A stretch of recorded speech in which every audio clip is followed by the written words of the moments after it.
The stories of Mahabharata, retold by Sudipta Bhaumik.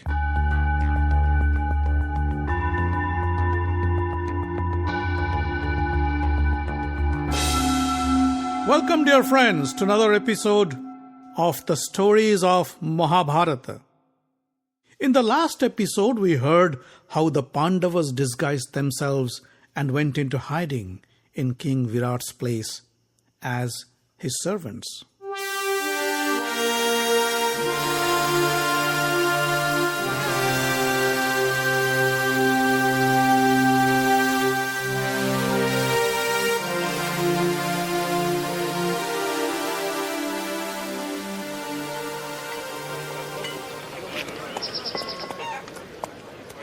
Queen Sudeshna had a strong and powerful brother named Keechak. At Sudeshna's behest, King Virat had appointed him as the general of his army.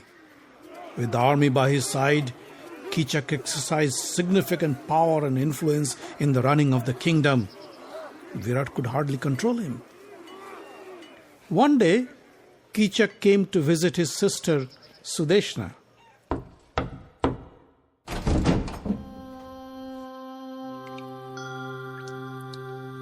As he stepped into the room, Keechak saw Draupadi massaging Sudeshna's scalp with fragrant oil. Keechak stood frozen at the door. Draupadi's beauty left him dumbfounded. He forgot why he was visiting his sister. With Keechak gawking at her, Draupadi felt embarrassed.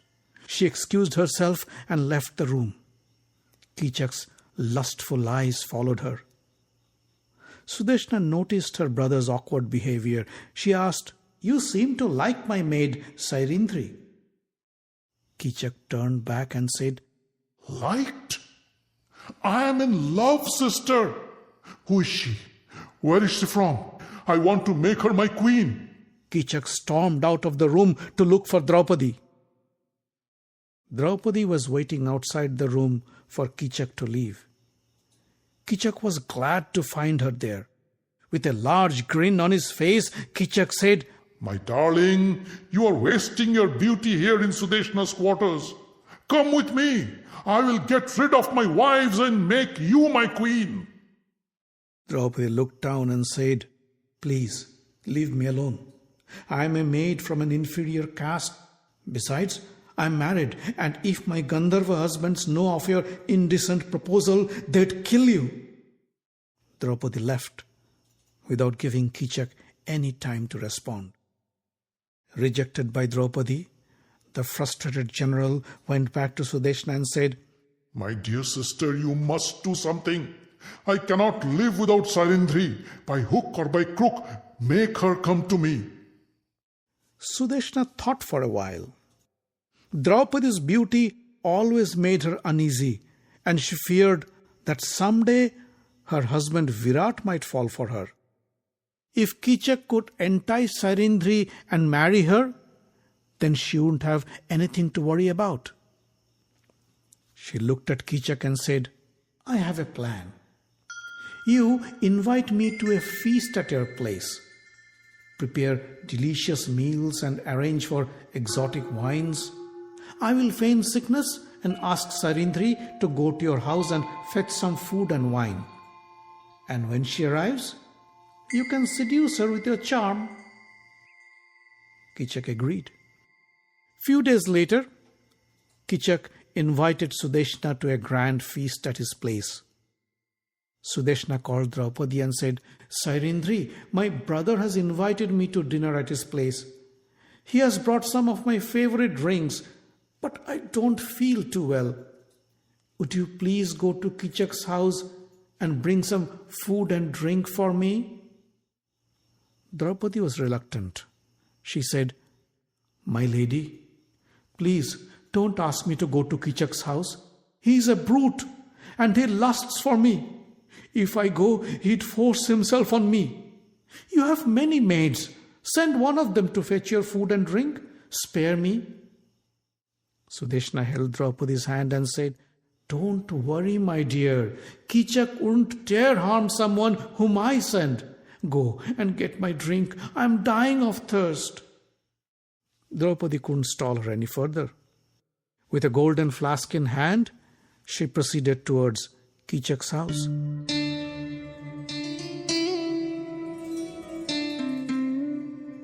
Keechak was overjoyed to see Draupadi visit his home. He held the door wide open for Draupadi and said, Welcome, welcome to my humble abode, my darling. I knew you'd come. My soft white bed is eagerly waiting for your lovely body. I have delicious wine brought specially for you. Come and enjoy with me. Draupadi's face flushed with rage. With a trembling voice she said, The queen sent me to fetch some wine for her. Keechak held Draupadi's hand and said, Don't worry about the wine. My maids will take care of that. You come with me. Keechak pulled Draupadi to his chest. Draupadi pushed Keechak away to free herself and ran towards the door. Keechak laughed and grabbed Draupadi from behind. Where are you going, my darling? You cannot leave without fulfilling my desire. He dragged Draupadi towards his bedroom. Trembling in anger, Draupadi summoned all her strength, and with her elbows she struck a powerful blow to Keechak's chest and freed herself from his grip. The blow left Keechak out of breath, and he stumbled to the ground. Scared and humiliated, Draupadi ran to King Virat's court. With a loud cry, the furious general Keechak ran after Draupadi. The moment Draupadi entered the court, Keechak caught up to her in front of the king, grabbed her hair and kicked her to the ground. King Virat was shocked. He stood up from his throne and said, Keechak, what are you doing? Keechak didn't care to respond. He looked at Draupadi lying on the floor, spat on the ground and left the court. Bheem and Yudhishthir were also present in the court. Bheem's face turned red with anger. He jumped up from his seat and was about to pounce on Keechak. But Yudhishthir held his arm and stopped him. Surprised, Bheem looked at Yudhishthir. Yudhishthir gestured him to calm down. Draupadi noticed Yudhishthir as she crawled up to Virat. Her eyes were glowing with hatred and rage. With a cracked voice, she said, O king, your brother-in-law Keechak kicked me in your court, humiliated me in front of you and your ministers. Still you let him go. Is this how a king is supposed to treat his people? Can't I expect any justice from my king? Where are my powerful husbands, my saviors? How could they stay calm after this? Virat was in trouble. Keechak was not only his brother-in-law but also the commander-in-chief of his army. He couldn't risk offending Keechak. He looked at Draupadi and said, Sairendri, you blame me for no reason at all. I don't know what happened between you two. How can I judge without listening from both the parties? Streams of sweat flowed down angry Yudhishthir's brows. He said, Sairendri, stop crying and go back to Queen Sudeshna. I believe your Gandharva husbands don't think this is the appropriate time to demonstrate their rage. Else, they would have arrived by now to take your revenge and uphold your honor. Draupadi was not happy with Yudhishthir's words. She refrained from any argument and went back to Sudeshna's quarters. Draupadi's tears pained Sudeshna.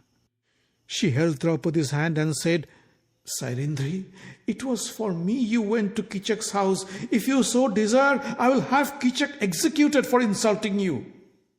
Draupadi wiped her tears and said, You don't have to do anything. Keechak will be punished. Tonight will be his last night on this earth. Draupadi went back to her room and took a long bath to cool her body and calm her mind. She thought Bheem is the only person who can avenge her insult. That night, when the palace went to sleep, Draupadi surreptitiously stepped into Bheem's room. Bheem was sleeping in his bed. Draupadi embraced Bheem and said, "Wake up, Bheem! Keechak has insulted your wife, kicked her in front of a court full of people. How could you sleep?" Bheem woke up. He held Draupadi in his arms and said, "Why did you come here? What would happen if somebody finds you? Our 13 years of hardship will go in vain. Tell me what you have to say and go back to your room right now." Draupadi couldn't control herself any longer. She broke into sobs and said, "A woman who has Yudhishthir as her husband is bound to be insulted and humiliated. It was for Yudhishthir evil Dusashan dared to insult me. Jayadratha dared to kidnap me, and today Keechak dared to kick me. It is for his poor judgment we had to go through so much hardship. Shame on me that I am still alive. I should have died long ago." Bheem held Draupadi's hand, and in a choked voice he said, "Shame on me that you had to go through such distress. Believe me, if not for Yudhishthir, I'd have killed Keechak in the court right in front of the king." Draupadi cried and said, "I don't want to listen to any excuses. If you don't kill Keechak by tomorrow morning, I'd drink poison and kill myself." Bheem held Draupadi in his chest and said, I promise, I will kill Keechak tomorrow. Ask him to come and wait for me in the dance hall at night.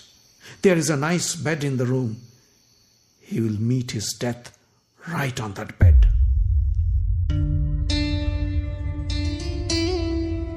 The next day, Keechak arrived at Sudeshna's quarters to meet Draupadi. He pulled Draupadi to a corner and said, "I hope now you realize how much power I wield in this kingdom. I kicked you in the court and nobody dared to raise his voice, not even the king. Virat is only a showpiece of a king. The truth is, I rule this kingdom. Be my lover and I will cover you with gold. Hundreds of maids and servants will serve you. You will be the queen of Matsya."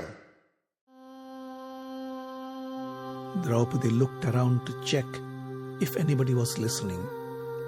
She came close to Keechak and with a naughty smile she said, "Promise me you will keep our relationship a secret.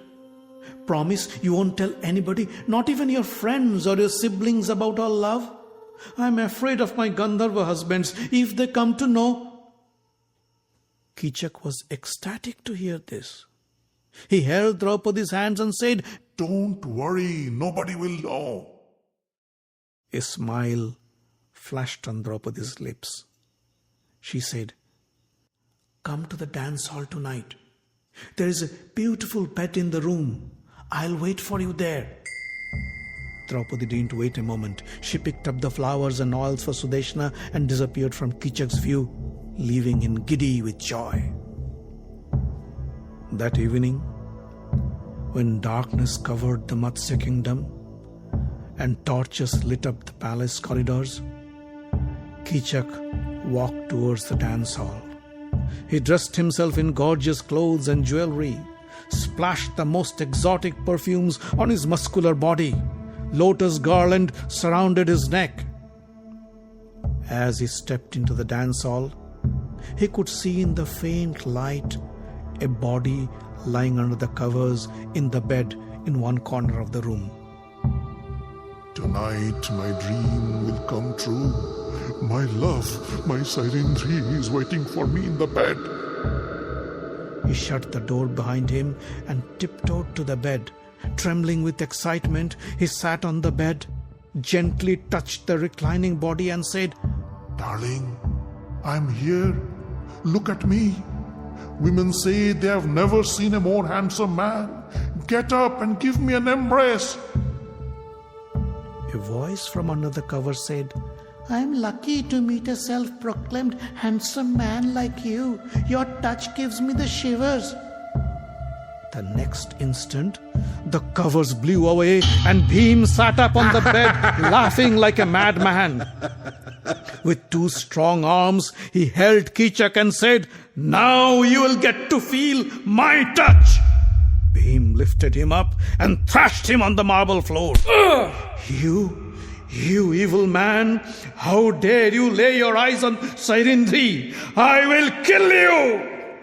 Bheem pulled him up and hit a powerful blow to his belly. Keechak slammed against the wall. But Keechak was no weakling either. He jumped off the wall and tackled Bheem to the ground. A fierce fight ensued between the 2 giants. However, Keechak was no match for Bheem. Soon Bheem pinned Keechak to the ground and hammered him with powerful blows of his fists. Each and every bone in Keechak's body was crushed to a pulp. Bheem caught Keechak's neck with his strong hands and cut off his hair. Keechak struggled. He thrashed his body around, but Bheem didn't let go. Soon, Keechak stopped moving and his body lay still. But Bheem was not done with Keechak. He kept on beating Keechak's dead body until it turned into an unrecognizable bloody pile of flesh and bones. Bheem opened the door and found Draupadi waiting. He said, Look what I have done to Keechak. This is how I, Bheem Sen, deal with someone who lays an evil eye on you. Call the guards and let them know. Bheem went back to the palace kitchen. Draupadi was stupefied. It took few moments for her to get back to her senses. She called the guards and said, Come and see what my Gandharva husbands have done to your evil General Keechak for insulting me. The guards rushed to the dancing hall and stood shocked to see the ghastly scene. They looked around for Keechak's head and other body parts but found nothing but a huge ball of flesh. Keechak's friends and followers were devastated to see their hero die such a gruesome death. As they were carrying Keechak's body to the crematorium, they saw Draupadi standing by the palace corridors. There she is, the evil Sairindri, yelled one of the carriers. We should throw her into the fire with Keechak. King Virat didn't have the courage to protest. Keechak's followers grabbed Draupadi and dragged her to the crematorium to burn her alive. When the news reached Bheem, he burst in rage. He changed into a disguise, uprooted a tree and ran after Keechak's friends. The moment Keechak's friends saw Bheem running towards them with a tree in hand, they left Draupadi and ran for their lives. Bheem caught up to them and killed them all.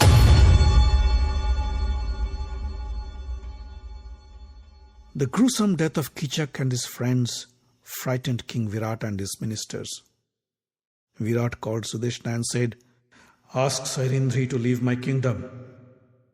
Sudeshna, shocked at her brother's death, conveyed the message to Draupadi. Draupadi looked at Sudeshna and with a calm voice she said, My queen, 13 days from now, my Gandharva husbands will return from their assignment and take me with them. Till then, I would like to stay here. Draupadi's confidence and the command in her voice left Sudeshna with no other choice but to agree. Draupadi got behind Sudeshna to tend to her hair with flowers and fragrant oils.